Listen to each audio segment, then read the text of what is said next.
Alright, today is March 25th, 2026, and welcome to the week 11 of 14 of the course CNTL3020 Controls 2, ELN2, Fanshawe College, London, Ontario. Okay. Before we start, I'm going to call out the course plan and explain things, so things are on the record, that nobody can say that I didn't say it. I told you. Alright, so pretty much everybody knows by now, but I'm going to say it anyways. This test that was going to be scheduled for this week, we have moved it to next week, and it's going to be on paper, like an on-paper test. And what's going to be included is going to be included everything since the last test. So there's going to be that Boolean algebra simplifications versus the ladder logic. So I might ask you, I might draw the ladder logic instructions, maybe one normally open switch or the examine if closed in the same rung in series with another examine closed, and the output OTE, output energize, and I'm going to tell you, okay, what is this gate equivalent of what gate? Okay, so of course that will be an AND gate, right? If you're not sure, just draw it out for yourself. You can have some scrap pieces of paper and things like that. For the simplifications of the Boolean algebras, I'm going to have a printout for you of all those laws and formulas. And before that, also, I'm going to give you a bit of a quiz to practice, and maybe I'm going to give you some practice exercises so you can get comfortable with that. And I might ask you some questions from today's materials as well, and everything else that we did. So go through the notes. All right. As far as the labs, so lab 10 we have to do still. So this week is lab 9. We're kind of shifted a little bit. So lab 10, last lab, is going to be the lab on timers that we're going to learn about today. So that is going to be during this lab, and that open lab is going to be shifted to week 13, and week 14 is going to be more than enough for us to do the lab tests. Okay. All right. So that's as far as the announcements here. Now let's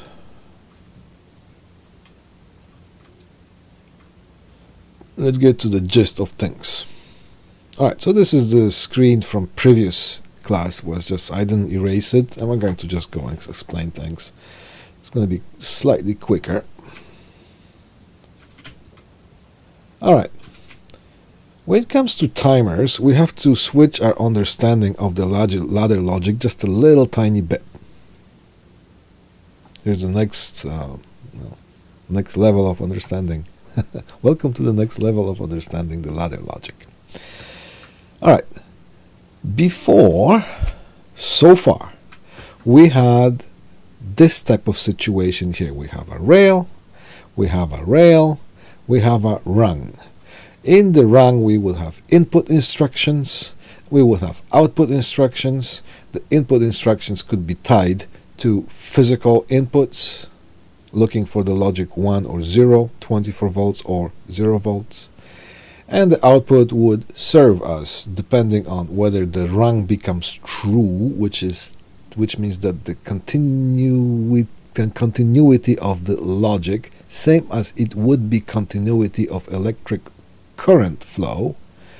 We got a flow of logic because on the screen it's not really happening that the electricity is flowing there, but we can have the visual representation of what the logic is associated with this type of rung that we drew.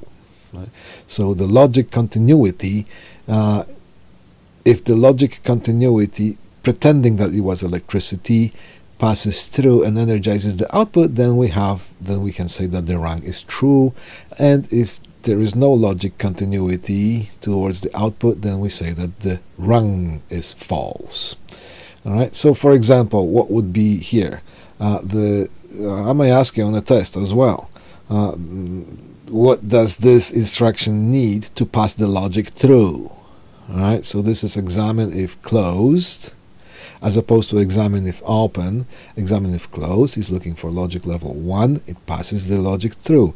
This one is looking for the logic level 0. So if this is 1 here and this is 0 here, then the rung becomes true and this thing is energized. This output is energized, and it can feed, it can be assigned to a physical output, one of the physical outputs, or it could be just storing a bit, 1 or 0. And that 1 or 0 with the name of this tag can be used in some other rungs and inputs to energize other things or for other logic to happen, depending on how many rungs we have and whatever they're supposed to do. So this is the way of our understanding so far of the ladder logic. And then we're going to get this. Something like this. Here we have the input instruction, so XIC, examine if closed. Of course, this is looking for 1, so that means that 1 is going to make the rung true. And now I have this timer instruction. That's an output instruction. However, it's also an input. It's a device that is being placed on the rag. Sorry, on the rung.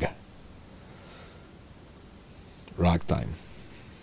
I was listening to that music lately. Anyways, so things are being placed on the rung, and this behaves certain way. There's more to it than the eyes can see. What do I mean by that? Just check if the recording is going on. Just a quick check. Yes, we are doing well. All right. You could see that there's that something that looks like an output, and it is, and it's connected to the other rail, but there's something else there that is just hanging in the air, and if you're trying to connect this thing to something, it won't be able to. The only way to use that, so let's see here. Okay, let me show you what this time on timer is.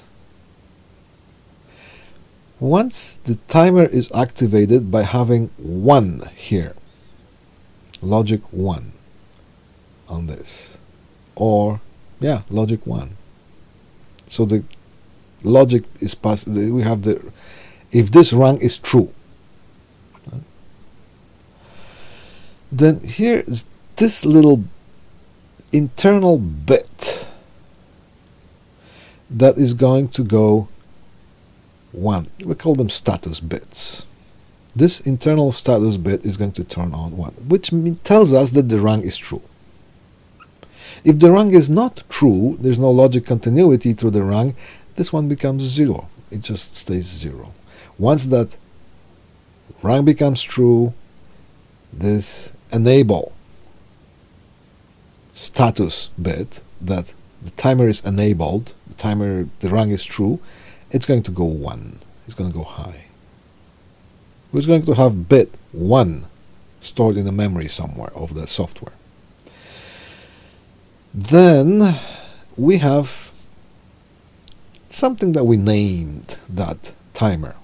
We can name it timer 1, timer 2, timer 15, or we can name it something like motor control, heater delay, something like that. We can, sky's the limit on how you want to name it, as long as it makes sense within the software that you're establishing. And we have that preset and the accumulator. It may as well be called counter, but they called it accumulator. What's happening here? When this thing is just sitting, minding its own business, nobody touches that, nobody talks to it, it just sits and does nothing. That enable bit is 0. I'll talk about that one too. And that's it. That accumulator value is 0, because this is the counter. This is the preset. We can preset of what do we want the counter to count to. 2, or the timer, the counter of the timer. So we're going to say the delay of this timer on, we're going to preset to 20 seconds, because in Studio 5000 that we are using, the time is specified in milliseconds. So 20,000 milliseconds is going to give us 20 seconds. So this thing is sitting at its rest, it's resting. The accumulator at that point is 0. This number is 0, it's reset, it's sitting there. We make the rung true. So then the action happens. This becomes 1, so if we have, press the switch and hold it. So you can have a switch, maintain switch, or you can make a latch here. We have a 1. Alright, so things start to happen. All of a sudden, once this thing wakes up, the enable bit goes 1, and it can be used somewhere in another rung. All of a sudden, this rung here, this one right here, is like a control center for the logic. I could hear some sort of buzz in my headphones. I wonder if you heard that too. If you heard that, then it's being recorded. If you didn't, then we're good. All right.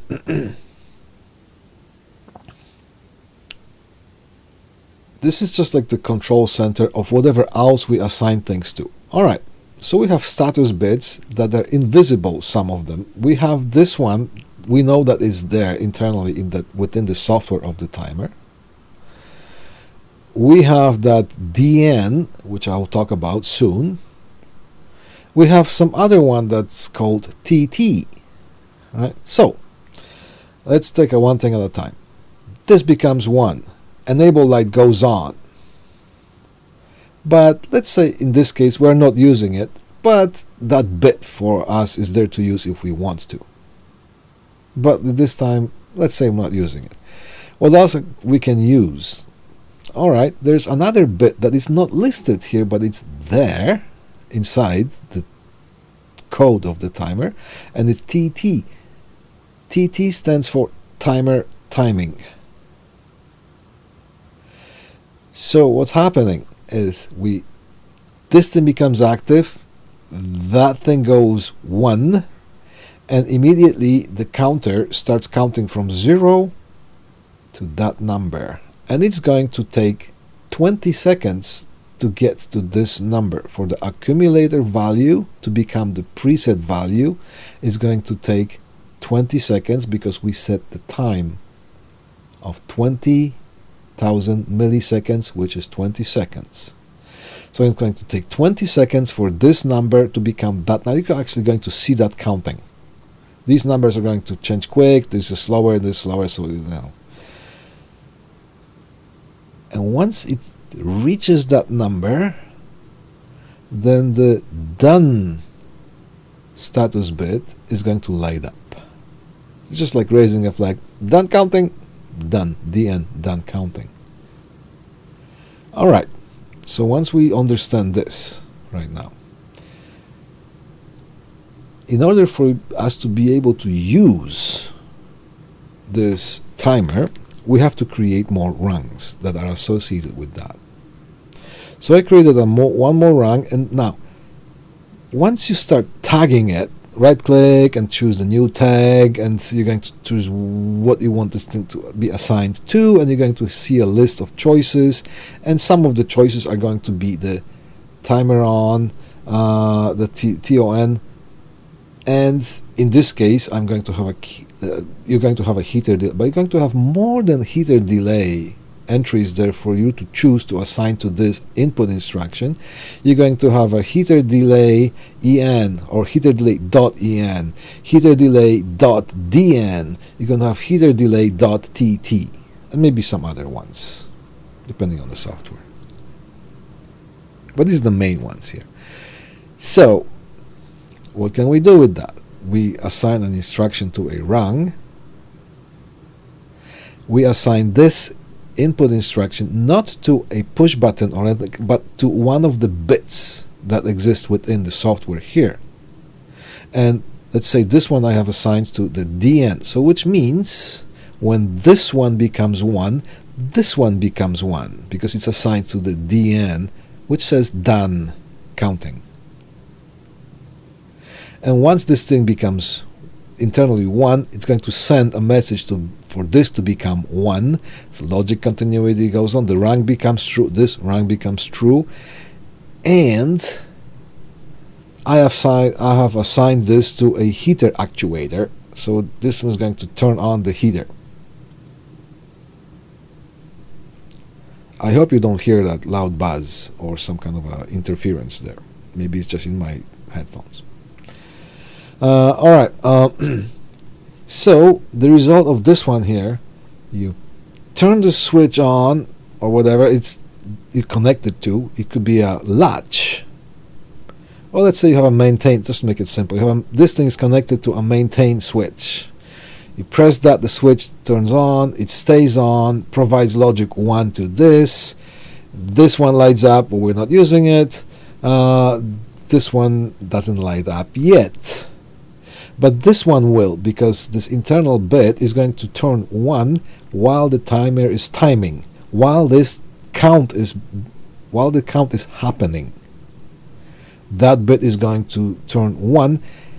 Once the count stops, which the accumulator value reaches the preset value, then the timer timing bit is going to go 0. It says, I'm not timing anymore, I'm not counting anymore. And then when it stops counting, this done bit is going to turn this instruction on, and the heater is going to start on. You could connect this thing to a motor or something else, conveyor or some moving parts. So you can connect this thing to a lamp that you can label that as a warning, something's going to turn on. If you're in the area, get out, or something like that. Or if you see somebody there that shouldn't be, you still have a chance to press the emergency stop button, things like that. Because the timer is timing right now, so something's about to happen soon, and you can label that. And then, so press this one's go on, this one goes on, timer timing is on. Once after 20 seconds, this thing is going to turn. So that's how we understand. That's how we understand the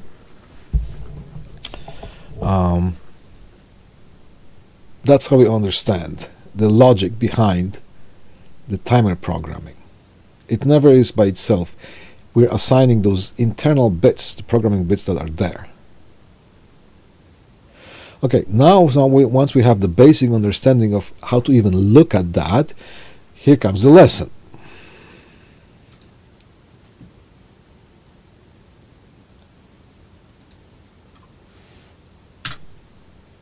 All right. I got two slides stuck together, so I'm going to go to the second one. PLC timers. Timers are instructions. So this is an instruction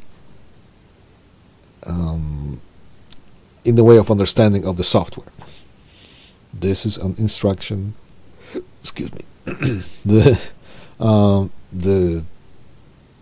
output energize is an instruction. This whole run is an instruction that consists of other instructions.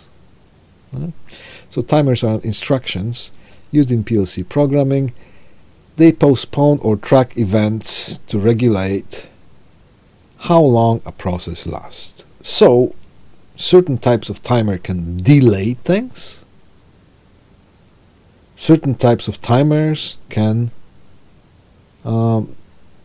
track time and let us know that something has happened for long enough and something needs to be done. Alright, now I don't have actually these things stuck together. So there's a timer on, timer off. Alright, we have two different timers here. Now let's take a look at timer on and just a basic understanding of what the timer is. So we already have talked about that,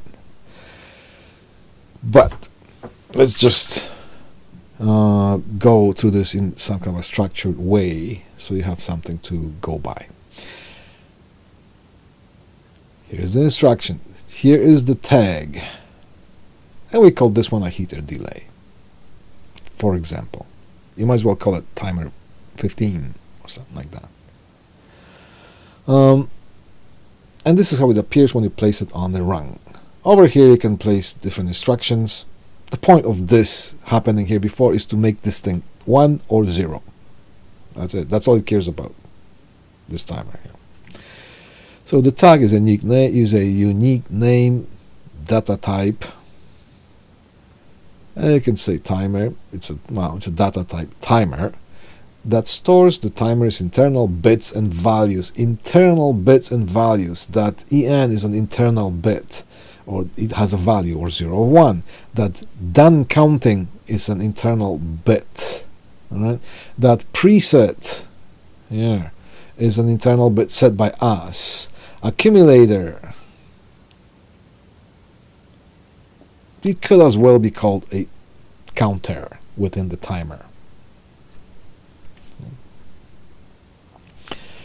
So the preset here, we set that up ourselves. Right click, do some choices, and you can set up in milliseconds. So this one is 20 seconds, because 20,000 milliseconds translate into 20 seconds. And accumulator here, so that accumulator is the counter. What happens when we energize this? Again, once the rung becomes true, that enable bit is going to go 1, which means it's going to let us know that the timer is active. The timer is enabled. It could be active doing something, or it could be active being done something, or it could be active waiting for something next to happen, like a reset.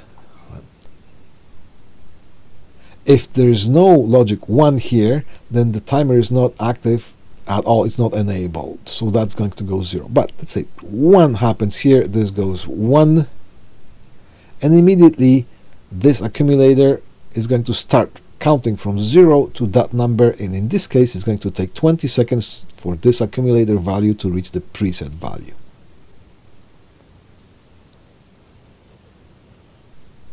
All right.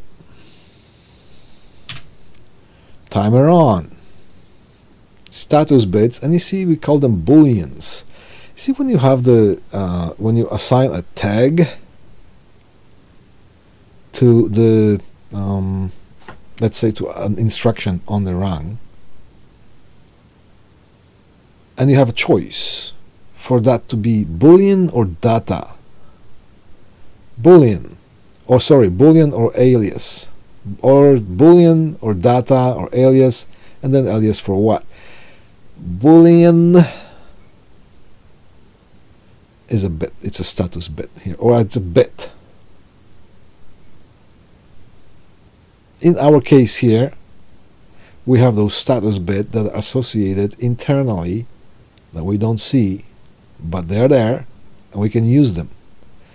This enable bit is just for a visual understanding that the rung is true if this one is 1, so but we're not associating that with any output or anything like that.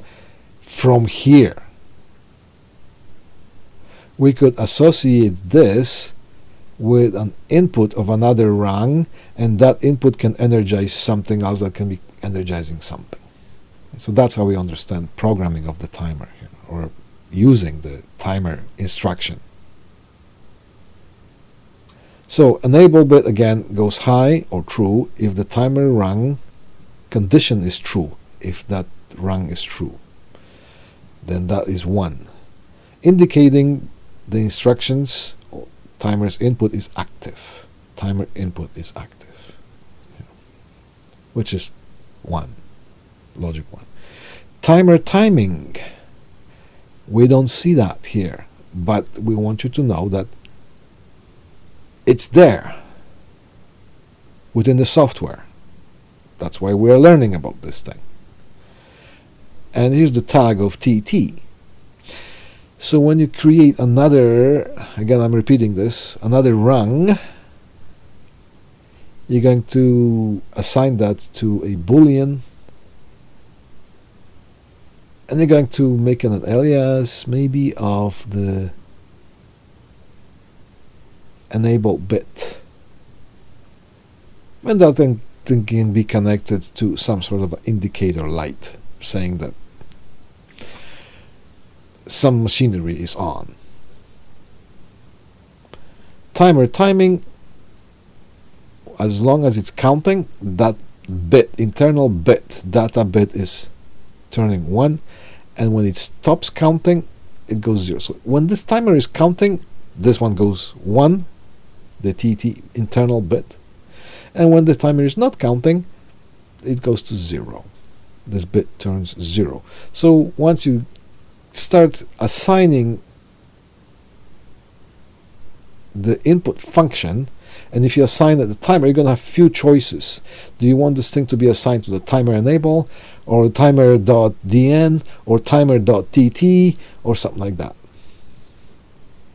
And then that instruction is going to feed another output instruction.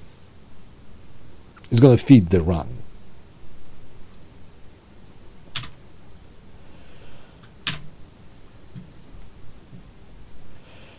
Something about the timer on. TON, that's an on delay timer. It's the most common type. Tracks the time from the moment the run condition preceding it becomes true. Here, whatever happens here becomes true. Continuity of the run becomes true. That thing is going to start timing, and it's going to be done after the time is done. Delays the activation of an output. That is our output, but that's our output bit. It's an internal data bit that you have to assign to another rung somewhere underneath, and that input, like one of those, it could be examine if open, examine if closed. If that is assigned to that, then it's going to behave accordingly. If that becomes 0, and if you have examine if open, then it's going to continue energizing whatever it is. But if if the input is this instruction, examine if closed, then if this becomes 1, it will only energize whatever the output instruction we're going to have. OTE mostly, but not always. You can have a latch. Once the accumulator reaches the preset value, the output turns on. Boom, right here. If the input is lost before the time, something is happening with my microphone. If the timer finishes,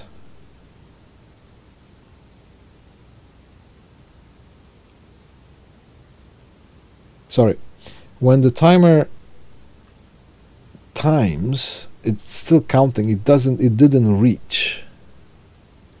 You can hear me, right? Just say yes if you do. Okay, good. When this timer is counting and the power is lost,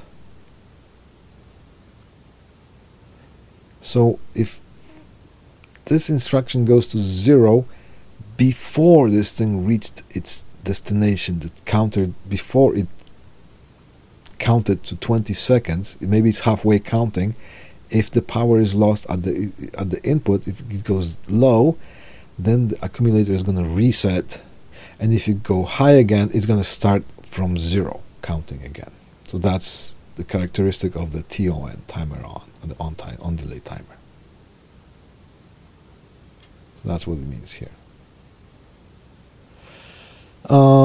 With this one here, I'm not going to even mention that. You can read that, but I'm going to give you some detailed instructions, and I'll help you out when we do things in the lab of how to make that work. Okay. Now here's a bit of a table on what's happening with those status bits, the internal status bits. Here's the rung condition. The rung can be false, so there's no logic continuity in this rung. The rung could be true, and that's it.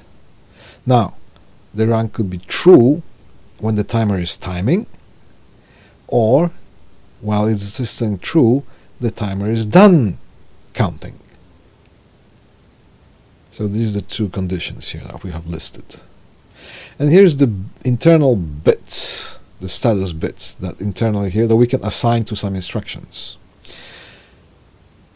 The enable bit, when the rung is false, there's 0 here, then the enable bit is 0, rightfully so. And it's not timing because TT stands for timer timing. The internal bit that is called TT is not timing, so it goes low, it stays low. And the down counting or down timing bit is also going to be 0 because it didn't count to anything yet. And the accumulator value, this one here, when this thing is low or this thing goes low. So on negative edge of the pulse, or level, if it goes, it's level based, if it levels down, then the accumulator is going to be reset to 0, waiting to start counting if it's called up on to count. Now the rung becomes true. Something's beginning to happen. Some life happens into this. The enable bit is going to turn 1, saying that this thing is enabled. All right? It immediately is going to start counting. So the accumulator starts counting. You're going to see these numbers change. And while it's counting, while it's timing, which means this number is less than that number. It's still going up, but it's not there yet. The done counting bit is going to be 0 because not done counting yet. It's still counting, so not done yet. All right, so 0. Now, when it's done counting, when that number reaches this number, of course, it's going to stop. So the rung is still true because we still have holding 1 here, but the timer stopped counting anymore.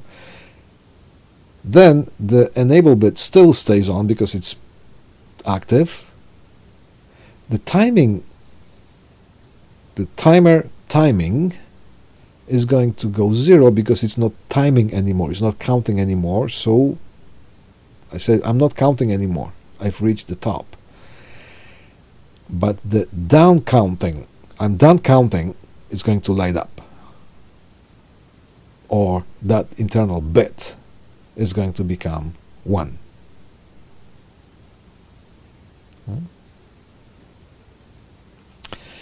And the accumulator value, it's as much as preset, which means this number is going to be equal to that. And then if we go low and high again, the whole process is going to start again. Timer on.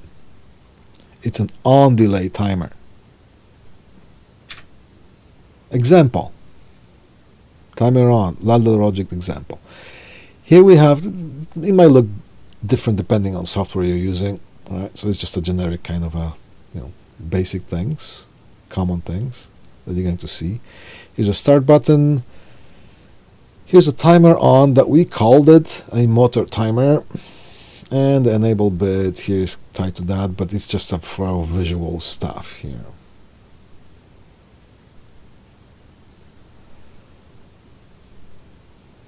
Motor timer, see that thing here? That tag of this instruction of the next rung matches with the tag of the timer. So that instruction we have chosen to be tied, assigned to this time. You can have more than one timer in the system, but we chose to assign to this timer. And a bunch of choices are going to appear, and we clicked on the enable bit. And that enable bit is feeding an output energize instruction, and it is connected to first motor. It just so happens. Okay, we just did that because we wanted to assign it that way. Now, another instruction, another rung here, motor timer done. So motor timer, again, this instruction is assigned to this timer because there. And then we chose another internal bit to represent this, to be represented by this bit. So this instruction, this input instruction, is not tied, it's not assigned to a push button. This one is assigned to the bit that is going to be produced by the internal guts, software guts of this timer. And that done counting bit, I'm done counting, is tied to another output energize instruction, and it's connected to the second motor output. So we have two motors here. So what's going to happen here? As soon as we turn this on and we hold that on, so it has to be held on,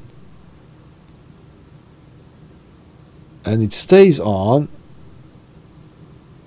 then the enable is going to light up immediately. So that's going to become 1, so the first motor is going to start running right away. But then the timer is going to start counting from 0 to 5,000, and it's going to take 5 seconds to do that. So after 5 seconds, that one is going to become 1, which is going to provide the continuity of the logic, or the logic continuity, to this output energize instruction, and that one is assigned probably to some physical output that is going to actuate the motor number 2. So, long story short, press and maintain the button, motor starts running. After 5 seconds, the second motor kicks in. That's all with that. Now,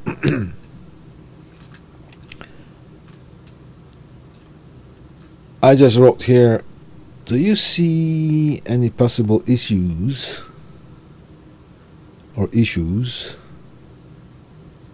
with this setup? Well, if it's a momentary button, you have to hold it with your finger. Or you can connect that, assign it to a maintained button. So we press that button stays on, and you have to press it again to release that. So that could be one of the options. Or you can make a latch, the one that we did. You could do either the 3-wire latch logic and make that output of the latch make the rung true, or you could have the latch and unlatch logic that we did 2 labs ago.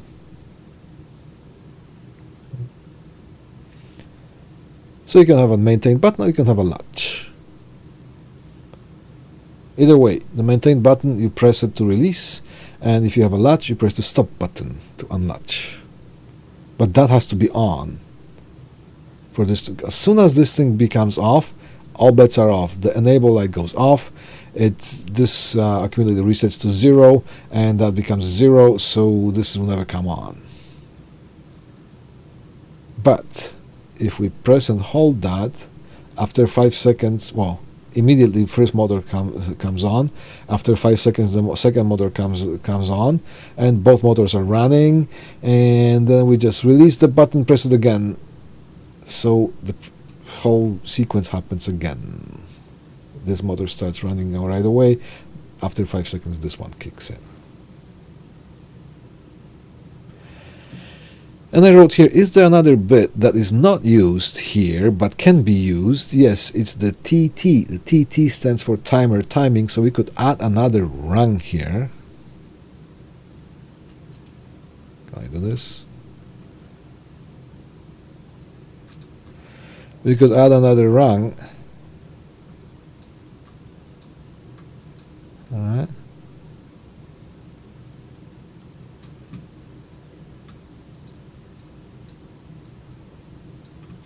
And we could assign this thing to a motor timer.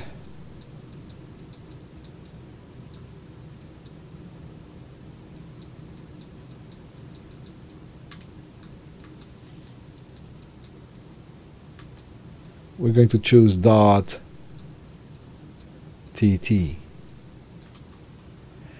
And the TT stands for timer timing. And then we could assign this thing to a lamp or a pilot light.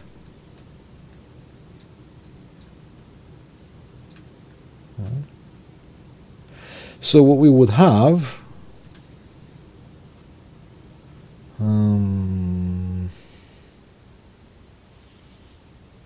pointer options.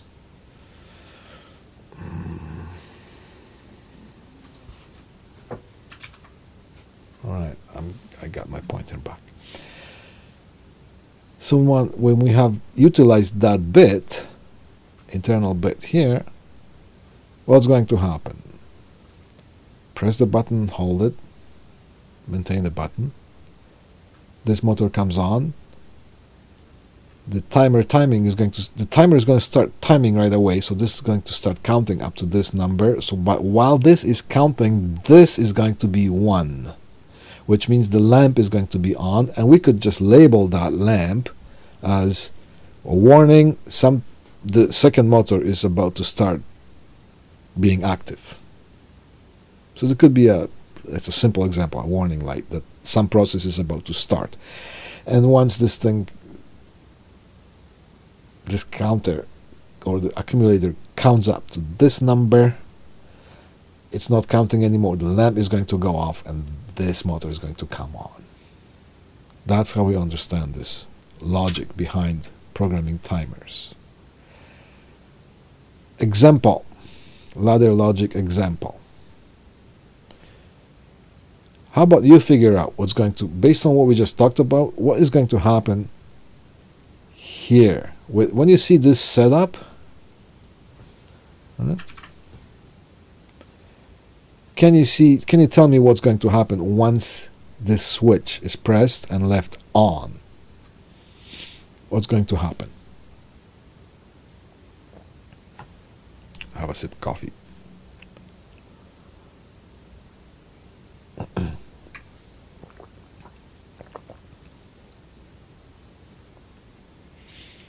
Anybody got any idea what's going to happen here based on what we just talked about?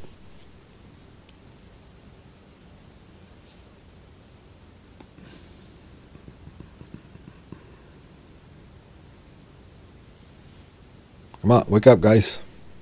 Mitchell, Owen.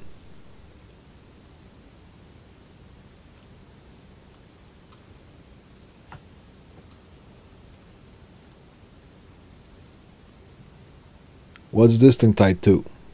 This instruction. Let's take a look at it backwards. Here's the instruction. If this one becomes 1, the logic is going to continue. This is going to be energized. What do we have? We have some sort of light. What makes this one energize? Oh, it's the done bit. Done counting bit. When is the down counting bit going to become 1? Is when the counter is done counting. The counter within the timer when it's done counting. So how many seconds is it going to take? It's going to take 10 seconds because in logic 5000. Yeah. In our software we have the milliseconds here. So 10,000 milliseconds is 10 seconds. So press the switch and hold. After 10 seconds, the light is going to come on. If you release the switch, light is going to come off and it's going to stay off. When you press that again and hold it, after 10 seconds, light is going to come on again. Simple kind of a setup here. All right, timer off. Instead of timer on. The timer on delays the activation of the output. The timer off goes the other way. Once, okay, this is timer on. You press that, the output is not on. It's going to come out with a delay that we preset here. We just type that in. So timer on. Timer off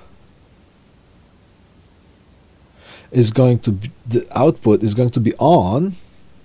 It's supposed to be on, but when we turn off that switch, so again, when we turn on the switch, the light is going to come on right away if this was timer off, right? So forget this one is here.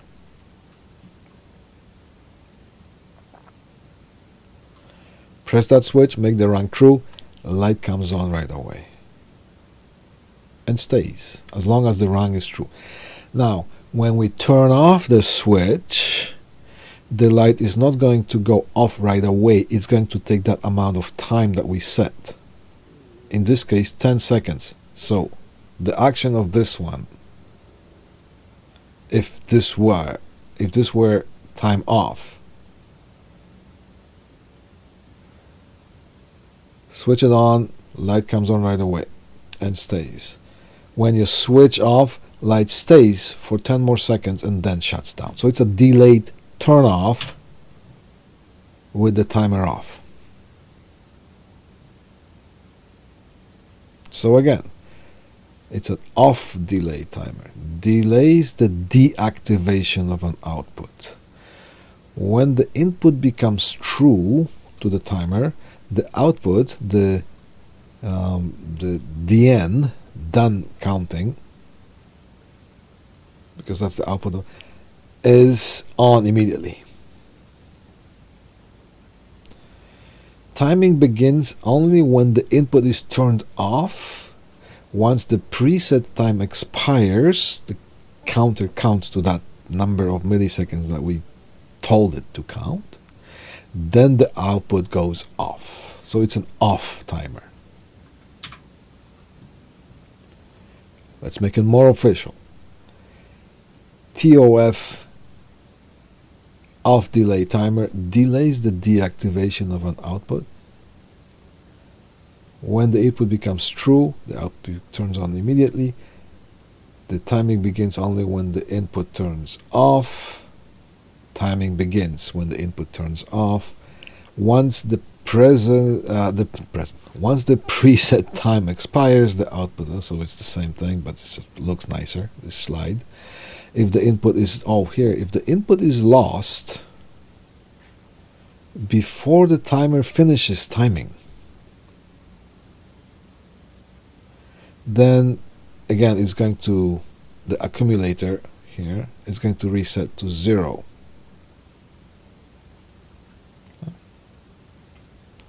So we have to cycle it again. So let's say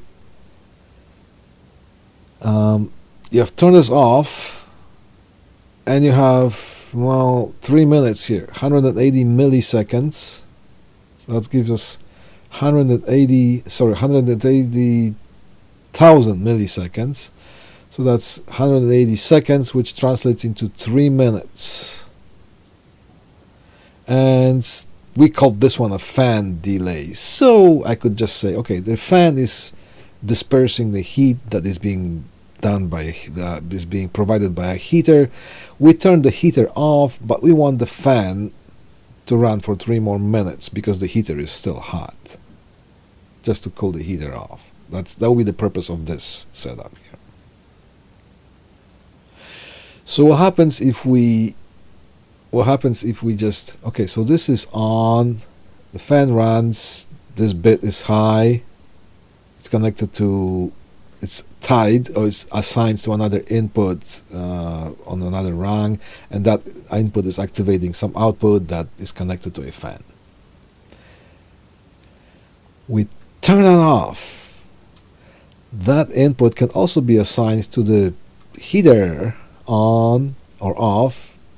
The heater turns off immediately, but the one that is connected to the fan is still running for 3 minutes.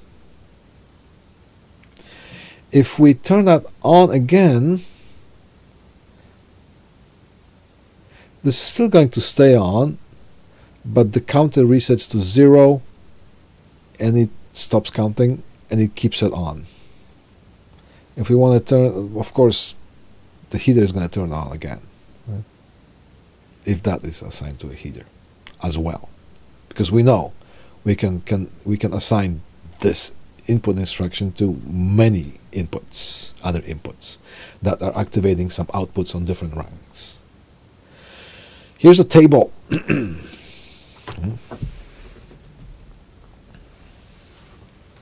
Here's a table. Represents the bit status, and these are the bit statuses, the status of the bits. Here's the internal bit or boolean, that's called en, which is, we already know that's enable. We know this one is timer timing, this one is done timing. If the rung is true,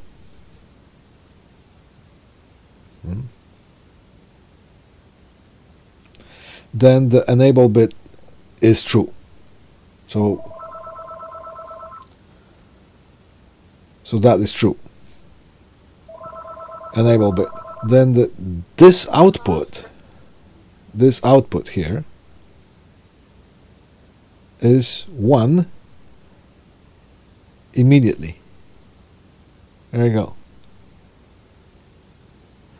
Rung goes false. Turn it off. The enable bit goes 0. Timer timing starts running. It starts counting. So it's going to count down for that thing to shut off.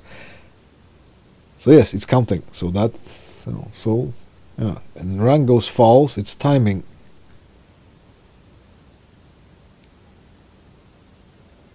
It's level triggered as opposed to edge triggered.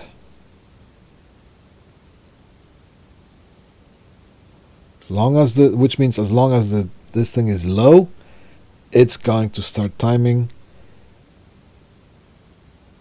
The DN still stays on because it's off timer. It's delaying the off condition.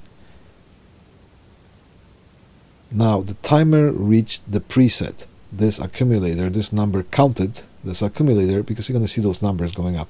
It counted to that number, so it took 3 minutes in this case here. Because 180,000 milliseconds is 180 seconds translates to 3 minutes. After 3 minutes, when this number is equal to that number, then the enable bit, of course, stays 0 because it's still 0 here. The timer timing is going to go 0 because it's not counting anymore, and then the output, which is done counting, it's going to switch from 0 to 1. So it's a delayed off. Common challenges. One of the common challenges is the immediate reset. If the rung becomes true again while the timer is still counting,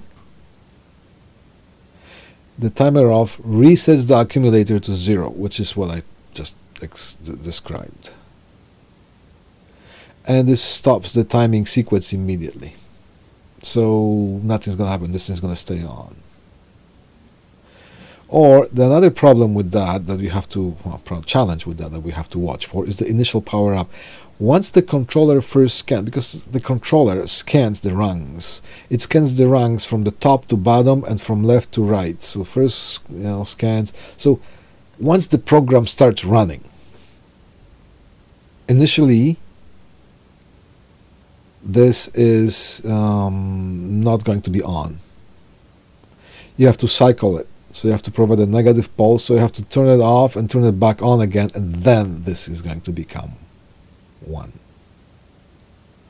So that's a common problem, with not challenge, you just have to know that. Ladder representation of the timer off, see? And you can do that in text as well. See, that's the beauty of it, ladder logic, you can do in text.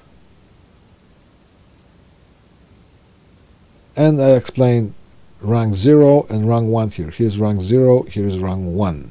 What do we have here? We labeled this one there, run command, and this one is labeled clear timer. All right. Okay, so that's what we want. Now, what we see here, that same tag is applied here, and which status bit was chosen? The output of it, which is the down counting, and that rung energizes the motor output. So what's the preset value? It's 5,000, which is 5,000 milliseconds, which means it's 5 seconds. So when the rung number 0 is on, by what we know already, this timer is just not counting because it's looking for the off. It's an off timer. So as soon as you turn it off, then it starts counting to turn something off. So it's on, motor is running, everybody's happy, the motor is running. You turn that off, timer starts counting to 5 seconds. So when you turn this off, the motor is going to keep running, and after 5 seconds it's going to shut down. Long story short with this one. You can pause that if you want when you're watching on YouTube and analyze what's being said here. Alright, next type timer is the RTO, and that one says it's retentive timer. Again, I'm going to use that term, long story short. It's an on timer, it's not an off timer, so it's going to delay of something that's being turned on. Press the switch, wait the amount of time that you preset, and over here is 4 seconds, 4,000 milliseconds, and then the DN is going to come on, and that can be assigned to an input instruction that is going to energize something after 4 seconds. So the difference, and it's an on timer, the difference between the retentive timer and just a regular plain old on timer is that once the rung becomes false, when this one becomes 0, then the regular timer on is going to reset the accumulator to 0, and if you power up again, it's going to start from 0, counting to that number that you have preset.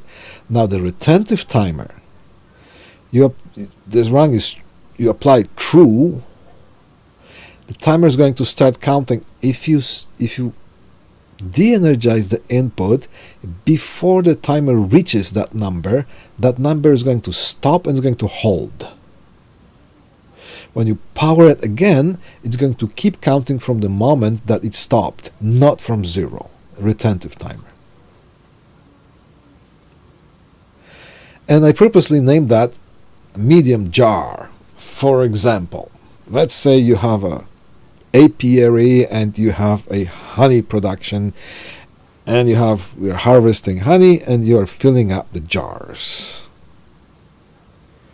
And in the middle of filling up one of the jars, so you have the PLC controlling the output of a big jar of honey, of the barrel of honey, filling up smaller jars. And let's say it takes 4 seconds to fill that jar. If you stop that for some reason, then the jar is going to be filled up only to whatever so much. And when you continue, it is going to keep refilling that jar for the remaining seconds, so it fills up the jar to the top. Instead of, if it was just a regular timer, it would start counting from 0, and there's already some liquid in that jar, so it will overflow the jar. So that's some sort of example like that, okay, of things that are being used. The other thing that I'm going to tell you is that once this timer reaches the number that is sent preset, the timer within the counter, because this is a timer counter within the timer, okay, the counter within the timer, this is a timer. Once it reaches, it stays there. And if you depower that, it is not going to reset that accumulator automatically as if it was happening with the other case of the regular timer on. Once you depower, this one automatically resets. Once you depower that and power it again, you're not going to get this thing to count again, because it's going to hold that value. So this retentive timer has another internal bit that is an input bit. The character of that bit is an input. That's a reset. Right? So in order for this to start counting again, that additional signal to the reset bit has to be assigned for that thing to be reset to 0 and start counting again.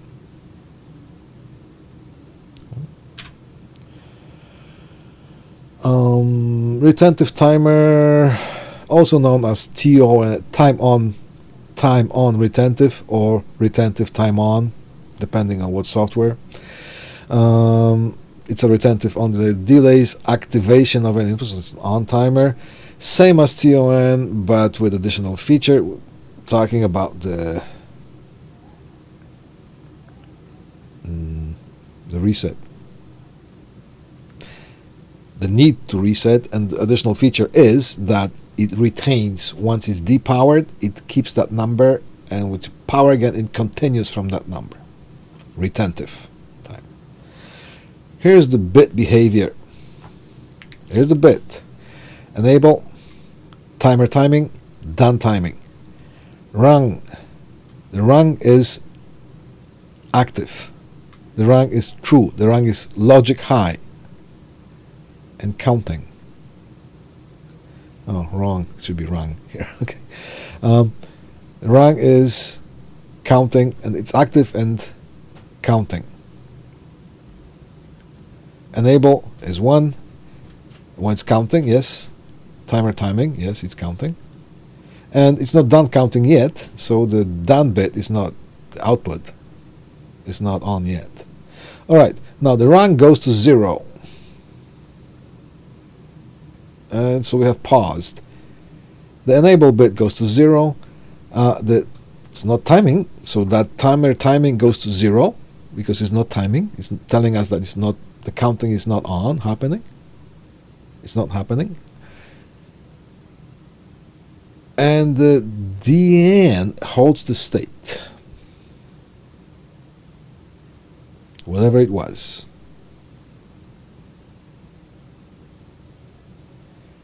Which is going to hold 0 if this was previously 0, so it's going to carry on.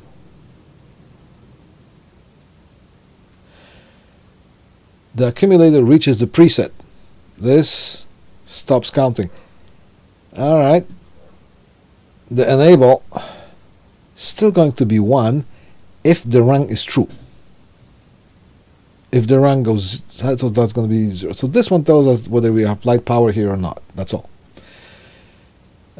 It reaches to stops counting, so it's not counting anymore.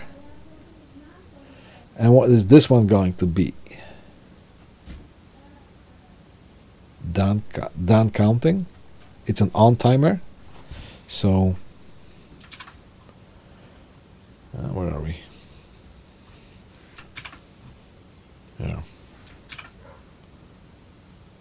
to turn to 1. Somehow it didn't take it when I was doing this. All right, RTO timer array, practical applications.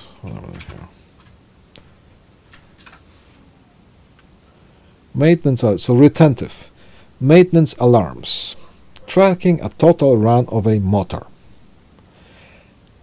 It's a pump motor, for example. If a pump needs service every 500 hours, the retentive timer can be used to track the time that the motor is running.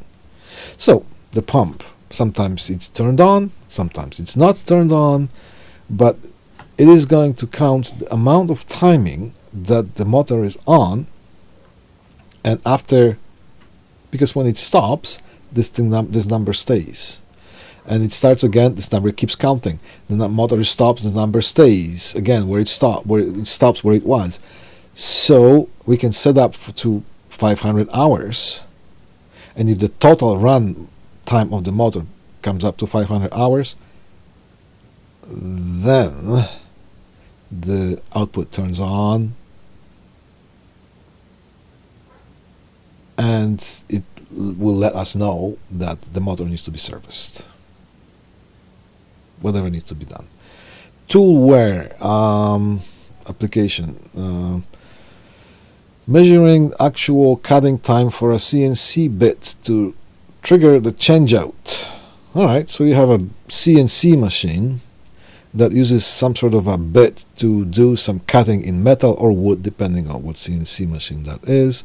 And let's say that after so many uses, so much time that the drill bit is used, or the bit that's there, it becomes, well, it needs to be changed because it becomes dull. So that timer also can be used for the total amount of usage of that bit. What else here? Batch processing, pushing a time, mixing process. Here's the honey example that I just gave you. Again, retentive timer, things to watch for, challenges. Forgetting to reset. All right, users often wonder why the retentive time on, the on timer, won't start for a second cycle. We depower it, power it again, it will not pick up the count again. It is almost always because the previous cycle DN was not cleared by the reset. The reset signal was not applied. Logic conflicts. Okay, sometimes you using too much, too big of a tool for the task. Using retentive timer for a simple 2-second delay, where the time on would be just enough, you are stealing the processing power, so sometimes the system can trip. So use the RTOs only when pause and resume functionality is required to save memory and scan time, because the processor scans all the rungs, scans on the rungs, scans on the rungs, and you're overloading the processing power of the PLC if you use, because the retentive timer uses more resources of the microprocessor or the processing resources than just the regular timer. Retentive timer example here. Maintenance timer, maintenance lamp. All right, here we have the timer, and we have the reset here. Alright, so the timer accumulates the time that the lamp was being used, and you see that input instruction here to light up the maintenance lamp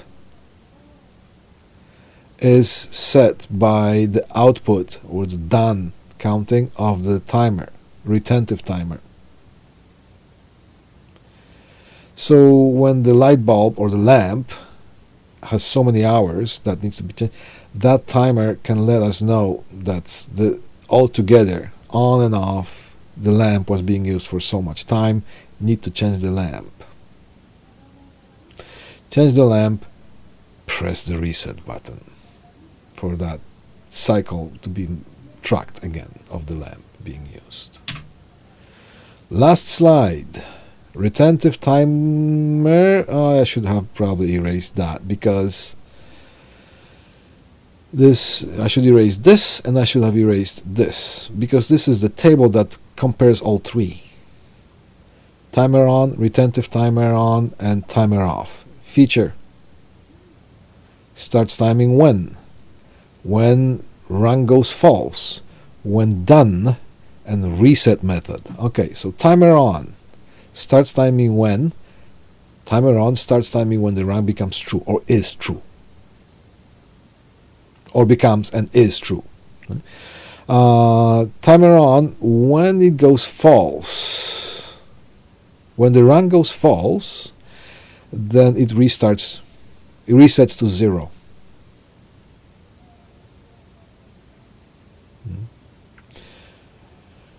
When done counting, timer on stays on while the run is true. When you depower the run, the output is going to go off. Reset method. The accumulator resets when the run is false. When you depower that, the accumulator resets, so you can start again. So automatic reset. Timer off starts timing when the run goes false. It's an off timer. It's a delay.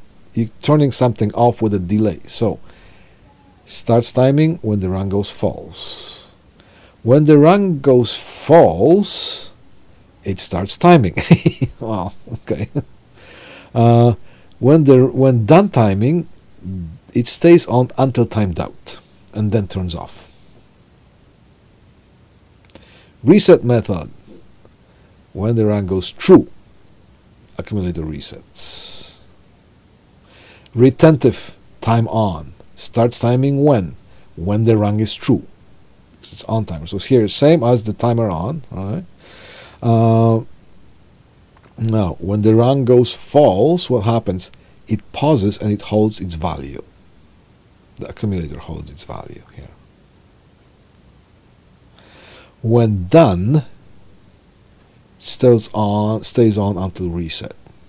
Done stays on. When the counting is done, it stays on because it's an on timer. And the reset method, you have to give it a reset. You have to give it a reset signal into the input that is virtual inside the software of the timer. You make another run. You assign a timer, whatever, the medium jar, for example, and it's going to be with .res for reset.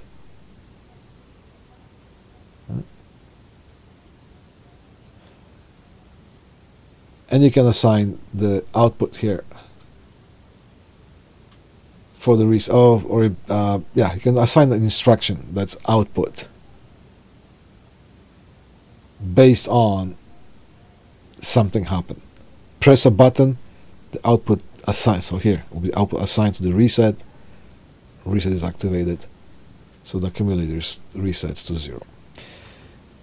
You see, I was thinking about also incorporating this thing with the counters as well as timers, but I think this is enough to take on, enough to intake. You might want to watch this thing again, or you might want to just scan this document once I post it. I just have to clean up some slides, like for example this thing here, before I post it. All right. Okay, thank you for your attention. Thank you for coming here, and I'll see you when I see you during the lab. Have a great evening.